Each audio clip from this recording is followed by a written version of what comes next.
My music video distinctly demonstrates genre characteristics. My song track is a pop/electronic/alternative song, and the video reflects its definite characteristics of more alternative music video text. My artist is also not represented in a conventional male music artist way, which is usually masculine, such as other artists like Justin Bieber, Austin Mahone, and Cody Simpson, who are very much heterosexual in presentation. Whereas I took a more inspiration from an artist I researched in the Star Analysis, Mika, where he's more like unconventional towards the male music industry artists. They're more like, and he's more effeminate in a way, but he's still like a male. Like you can tell he's still a male, but he definitely has more female qualities to him. There is a distinct relationship between the lyrics and visuals, as stated within Andrew Goodwin's theory. The lyrics described use the word well, as in like a well, where you get water from. And in my video, like, there is a lot of reference to water and the use of water, and there's a lot of scenes where I'm very submerged in water, and like, it plays a really big part in the text. So I've incorporated the lyrics, which is like a convention. There is a definite relationship between the music and its visuals. The tone and atmosphere of the text itself is very much reflective of the suspenseful and very tension-building audio song that it shows.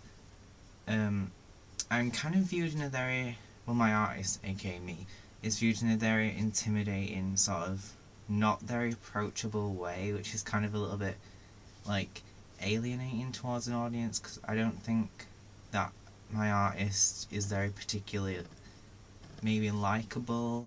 And towards when the beat and the heavy chorus kicks in with the song, the video on the text become much more like amplified. Like, I use effects that kind of go alongside the track with like the heavy beats and like the heavy sounding. Like, it kind of builds up and creates tension in the song, which I kind of reflected in the way the visuals are represented and like the way that my artist is shown.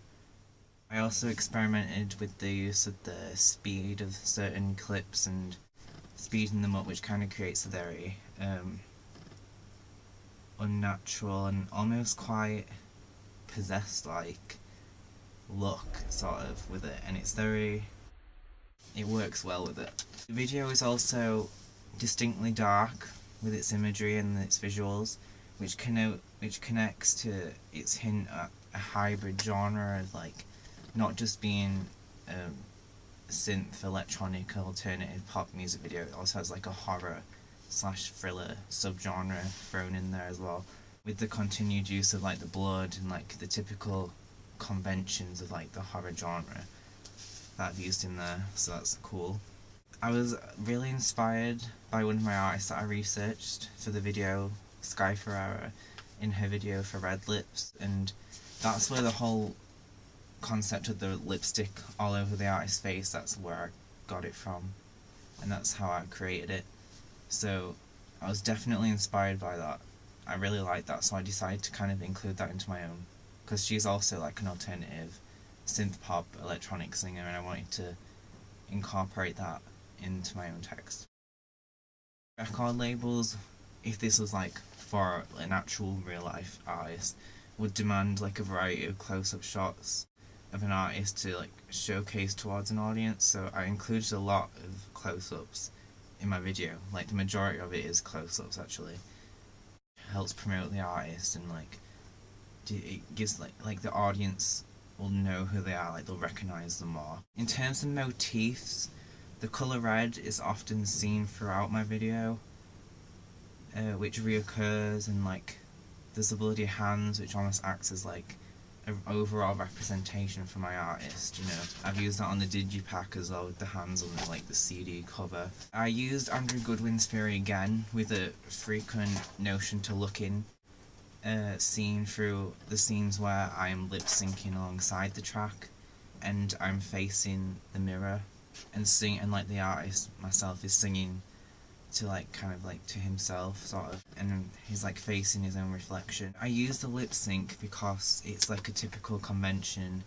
and I wanted to use that. Audiences would view it as like some sort of escapism, because it's very, I think personally it's very like out there. It's very kind of like, doesn't feel like relatable in a way, because like I am like, the artist is very much kind of alienated and very out there, and I don't think he has any traits that audiences could find, you know, attractive or familiar within themselves. It would also satisfy the audience's desire and need to be entertained due to the constant interesting imagery and dramatized editing and effects. Overall, you know, I did challenge some conventions. My artist is very much not presented in a way that most male artists are presented, and I think that the text overall is very alternative, and it's very out there, and it has its own individual elements. It does have conventions that are used a lot in videos, like the lip syncing and like the cutting to the beat. I did that a lot of the time during the chorus, especially when it changes into the more dramatic tones. So I definitely, and the notion to look in, I use that. I think I used quite a good mixture and a good balance of like challenging and conveying conventions of typical music media texts.